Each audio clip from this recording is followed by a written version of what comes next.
Like it's always happy to see some people அப்படின்னா அப்படியே ஸ்க்ராட்ச்ல ஆரம்பிப்பாங்க, அந்த growth லெவல் அப்படியே இன்க்ரீஸ் ஆகும், finally they are in the dream space அப்படிம்பாங்க. ஹவ் எக்ஸ்பீரியன்ஸ் இப்போ இருக்க அந்த ஒரு ஸ்பேஸில்? ரொம்பவே ஹாப்பி. ஸோ ஏன்னா நம்ம எல்லாமே ஆரம்பித்தது சினிமாவில் நடிக்கணும், பிக் ஸ்க்ரீனுக்கு வரணும்னு தான். ஸோ அது இப்போது நிஜமாகிட்டு இருக்குன்னு, அந்த லீட் ரோலுங்கிறது விஷயங்கள் அதெல்லாம் நிஜமாகிட்டு இருக்குன்றது ரொம்பவே ஹாப்பி. அண்ட் அடுத்தடுத்த ப்ராஜெக்ட்ஸும் நமக்கு அமையுதுன்றது இன்னுமே ரொம்ப ஹாப்பி. ஓகே, ஏதோ ஒரு விதத்தில் நம்ம கரெக்டாக ஒர்க் பண்ணிக்கிட்டே இருக்கோம், கரெக்டான ஒர்க் பண்ணுறோம், நம்ம ஜென்யூனாகவும் ஒர்க் பண்ணிக்கிட்டு இருக்கோன்றது, அதனால தான் இதெல்லாம் நடக்குது. ஸோ அதை அப்படியே மெயின்டைன் பண்ணிட்டு போகும். ரைட் சாய்ஸஸ் அப்படிங்கிறீங்க. அப்போது யமகாதகி எவ்வளோ ரைட் சாய்ஸாக இருந்திருக்கு, உங்களுக்குன்னு சில விஷயங்கள் இருந்திருக்குல்ல, இந்த மெமரியாகவே சில விஷயங்கள் யமகாதகியில் இருந்திருக்குல்ல, அந்த மாதிரி விஷயங்கள் என்ன? என் ஏஜ் கேட்டகிரியான ஒரு கேரக்டர் தான் அந்த அன்பு.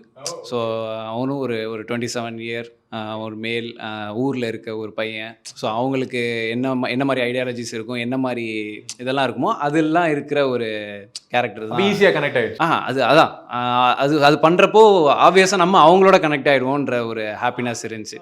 ஸோ ரூட்டடான ஒரு கதைன்னு இருக்கப்போ அதுவுமே இன்னும் ஒரு ப்ளஸ் பாயிண்ட் தான் அதுக்கு.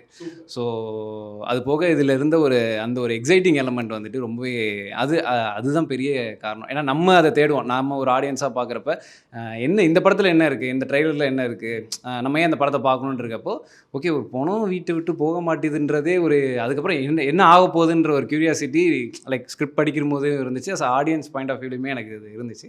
ஸோ ஓகே, நம்ம பண்ணலாம், எப்படியும் அஸ் அ கண்டென்ட்டாக இது ஒரு சூப்பர் கண்டென்ட். நிச்சயமாக பார்க்கும்போது தெரியுது. அதுவே ரொம்ப எக்ஸைட் பண்ணுச்சு. ஸோ அப்படி தான் நம்ம இதுக்குள்ளே போனோம். எக்ஸ்பீரியன்ஸாக ரொம்பவே ஒரு ஸ்பெஷலான எக்ஸ்பீரியன்ஸ்.